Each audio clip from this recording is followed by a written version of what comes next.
queria compartilhar com vocês sobre um caminho sem volta. E estava pensando, quando nós estávamos escrevendo essa mensagem, e eu cheguei a uma conclusão que não há nada mais importante na nossa vida do que a nossa história com Deus. Não existe nada mais valioso que um jovem pode carregar na sua vida, ou viver na sua vida, do que as suas histórias com Deus. Sabe, cada um de nós, o apóstolo Paulo chama que nós somos cartas vivas. Ou seja, nós somos cartas que contêm histórias com Deus. E à medida que as outras pessoas começam a conversar com a gente, a olhar para a nossa vida, a viver com a gente, eles começam a perceber algo diferente. O que é esse algo diferente? Esse algo diferente são as nossas histórias com Deus. São as nossas marcas com Deus. São as nossas experiências com Deus. E aqui eu já quero começar. Se tiver oferta, pode entregar na mão dele que ele coloca na caixinha. E aqui eu já quero começar fazendo uma pergunta para você. Você tem história com Deus? Pergunta para a pessoa que está do seu lado, fala assim: você tem história com Deus? Mas fala com coragem, fala: você tem história com Deus? Está ali, cadê a caixinha de oferta? O menino quer ofertar? Levar a oferta?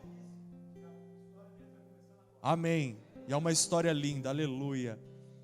Sabe, irmãos, eu posso dizer para vocês com toda a convicção de que as experiências mais cabulosas, os momentos mais marcantes que eu já tive na minha vida foram com a participação ativa do Espírito Santo de Deus, Deus movendo e fazendo história na minha vida.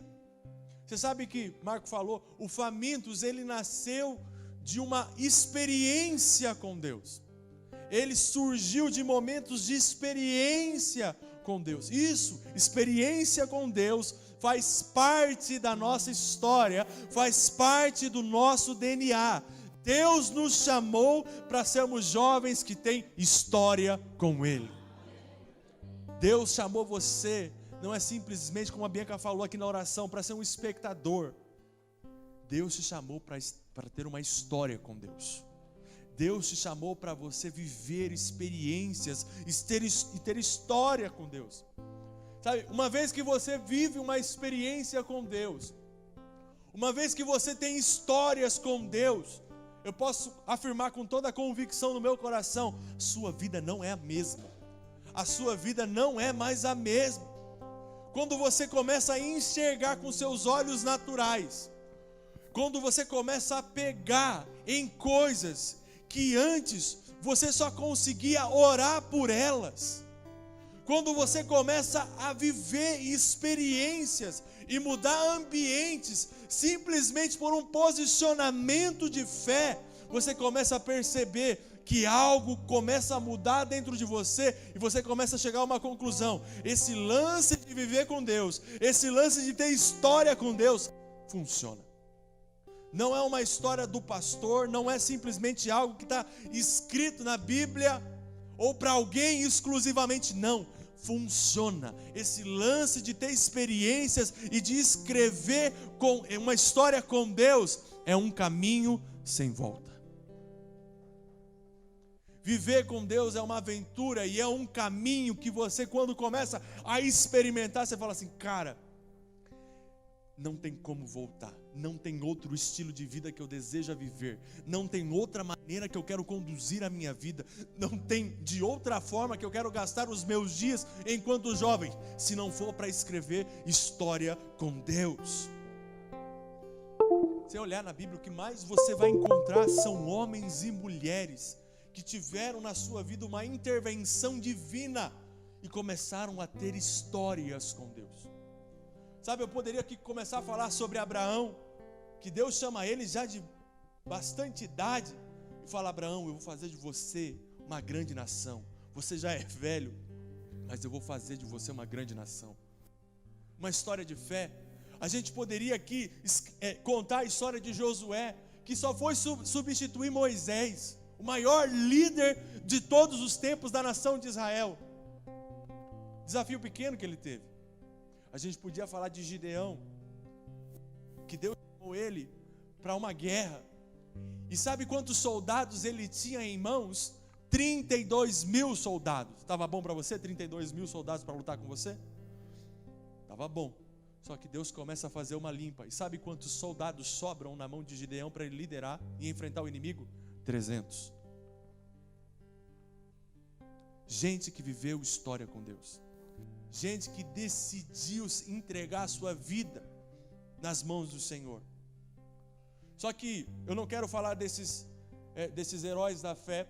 Eu quero simplesmente me dedicar a uma pessoa, Moisés. Eu quero mostrar para vocês como que funcionou e como que iniciou esse lance de Moisés ter história com Deus. Quando é que deu o start, a chavinha virou e Moisés entendeu: eu não estou aqui à toa, Deus não me chamou à toa, eu não posso ser simplesmente mais um no meio dessa galera. Deus me chamou para ter história com Ele. Se você tem Bíblia, abre ela, se não ligue, Êxodo capítulo 3, versículo 1 até o versículo 4. Êxodo 3, do 1 ao 4, a palavra diz o seguinte: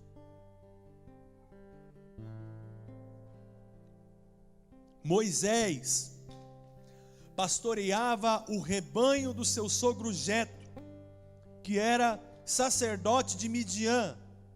Um dia levou o rebanho para o outro lado do deserto e chegou a Horebe, o monte de Deus. Ali, o anjo do Senhor lhe apareceu numa chama de fogo que saía do meio de uma sarça. Moisés viu que, embora a sarça estivesse em chamas, esta não era consumida pelo fogo. Que impressionante, pensou, porque a sarça não se queima. Vou ver isso de perto. O Senhor viu que ele se aproximava para observar. E então, do meio da sarça, Deus o chamou: Moisés, Moisés. Eis-me aqui, ele respondeu. Só para situar você e contextualizar você antes desse texto, se você tiver a oportunidade de depois ler Êxodo 1, Êxodo 2, você vai entender tudo que eu vou falar agora. Mas Moisés, ele era filho de hebreus, o povo escolhido por Deus. Só que ele foi criado pela filha de Faraó. Ele foi criado no Egito. Ele foi criado aquelas pirâmides, né, que a gente acaba vendo na internet. Ele foi criado lá. Ele viveu a sua infância e a sua adolescência e o início da sua vida adulta como um príncipe do Egito. Ele era um hebreu, ele era alguém que pertencia a um povo escolhido por Deus, só que ele vivia como um egípcio. Só que em um certo momento, Moisés percebeu que a vida que ele viveu até aquele exato momento era uma mentira.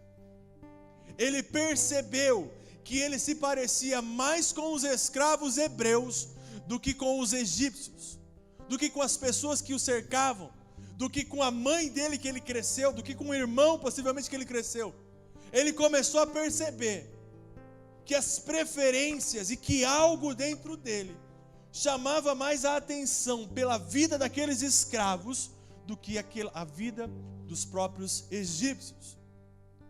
E Moisés, eu posso pensar nisso, que ele chegou a uma conclusão: tudo aquilo que ele viveu até aquele presente momento era uma mentira. O mundo de Moisés foi tirado dele. O chão que sustentava, que era a questão da família, saiu debaixo dos pés dele. Agora imagine a crise que Moisés estava vivendo. Se essa família não for a minha, quem eu sou? Se esse povo que me educou não é o meu pai, não é minha mãe, quem eu sou? A Bíblia fala que em certo momento Moisés, ele se recusa a ser chamado de filho da filha de Faraó. Esse era o nome que Moisés tinha no Egito. Filho da filha de Faraó. Agora, uma vez que ele deixa de ser chamado e que ele rejeita essa identidade, ele começa a ser uma pessoa com crises de identidade. Por quê? Porque agora, quem eu sou? Se minha mãe não é essa mulher, quem é minha mãe? Se o meu pai não é esse, quem é o meu pai? Se essa família não é essa, minha, quem é a minha família? Um dia, Moisés, ele viu que um egípcio, um soldado, começou a maltratar um hebreu, um escravo hebreu. Sabe o que Moisés fez? Moisés falou assim: vou resolver esse negócio agora. Já que eu não faço parte dos egípcios, sou hebreu, vamos resolver isso aqui. Moisés foi resolver, e a maneira que ele resolveu foi como? Ele matou o soldado egípcio. Ele agora se torna um assassino. Possivelmente ele pode ter pensado, né? Bom, meu povo é escravo, então eu preciso libertar o meu povo. Eu vou começar agora. Eu vou matar esse soldado que está maltratando. Moisés se torna um assassino. E essa notícia acabou chegando no ouvido de Faraó. E sabe o que acontece com Moisés? Moisés se torna agora o homem mais procurado do Egito. E ele tem que sair correndo e fugido daquelas terras. Porque se alguém encontrasse Moisés, com toda certeza ele iria morrer. A terra que antes era um lugar de segurança para Moisés, que era o Egito, agora se tornou uma terra inacessível. Não posso pisar lá. A terra que eu cresci, que eu tive amigos, que eu joguei bola, que eu fui na escola, eu não posso pisar lá. Que se eu voltar para lá, eu vou morrer. E nessa fuga de Moisés, a Bíblia fala que ele se estabelece em Midian. E lá em Midian, Moisés começa a fazer a sua vida. Lá ele casa, lá ele tem filhos, lá ele arruma um trabalho, ele vai se tornar pastor de ovelha.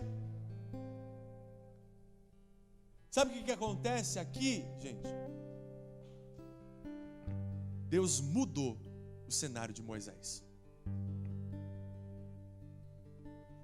Deus mudou o cenário de Moisés. Se você deseja ter histórias com Deus, se prepare, porque Deus vai mudar cenários.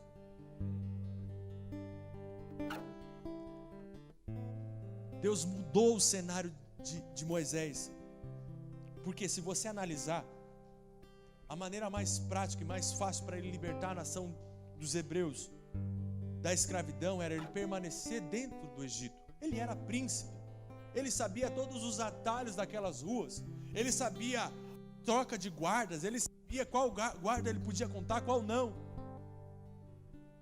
Só que Deus mudou esse cenário. Por que Deus mudou esse cenário? Porque se Moisés continuasse lá e fizesse essa rebelião, toda a glória iria para Moisés, não iria para Deus. E Deus teve que entrar em cena e falar: Moisés, vamos mudar esse cenário.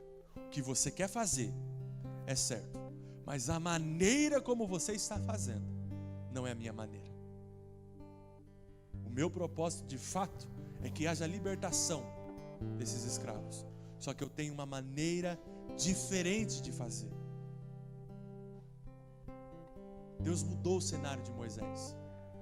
Agora o príncipe tem que ser pastor de ovelhas. O cara que tinha várias pessoas à sua disposição para o servir no que ele quisesse fazer, agora ele mesmo teria que limpar o cocô das ovelhas dele. Ele teria que acordar cedo e trabalhar. Deus mudou o cenário. Agora imagine a frustração que está dentro do coração de Moisés. Uma vida frustrada.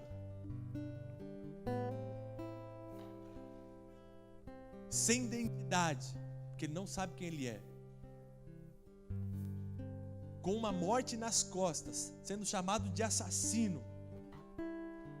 E aí, ele olha e pode chegar a uma conclusão: eu estou destinado a viver aqui em Midian, sendo um mero pastor de ovelhas nesse deserto, sem ninguém me olhando.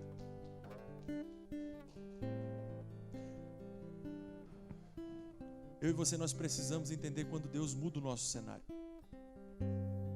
A gente precisa saber e ter os olhos certos para entender quando Deus muda o cenário da nossa vida. Você sabe que frustração, crise, desânimo, falta de fé, falta de dinheiro, falta de amigo, crise de identidade, orações não respondidas. Sabe o que isso é? Isso é sinalização de que Deus está mudando o seu cenário. Por que eu estou vivendo isso, pastor? Ninguém me ama, ninguém me quer, coitadinho de mim. Todo mundo ganha emprego e eu não ganho. Todo mundo ora em línguas e eu não oro.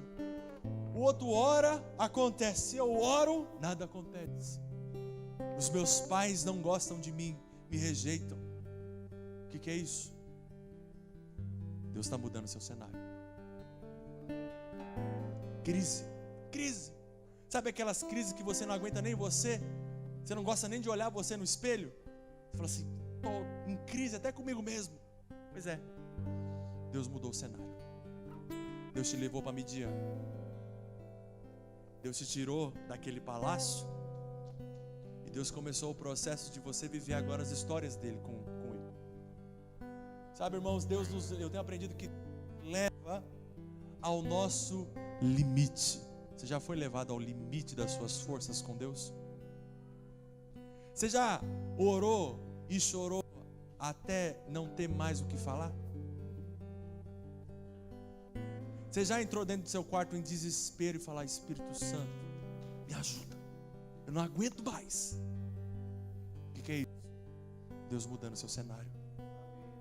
Sabe, aqui em São Caetano, Deus colocou uma palavra para nós. Nós seremos 50 jovens e 5 células. Ninguém nem de São Caetano fala amém aqui? Vou repetir: nós seremos 50 jovens e 5 células. E Deus falou isso no início do ano.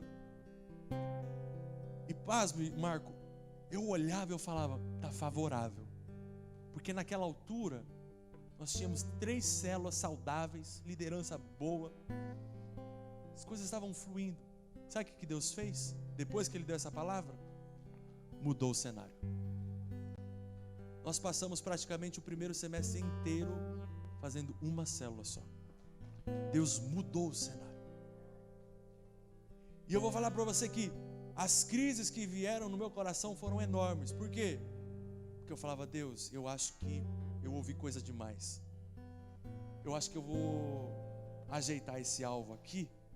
Vamos fazer um negócio mais prático, mais acessível, né?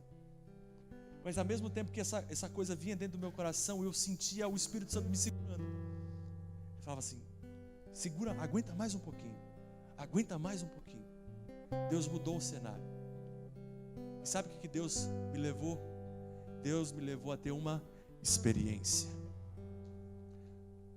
Primeiro Deus vai mudar o seu cenário, vai levar você no seu limite, para depois você ter uma experiência.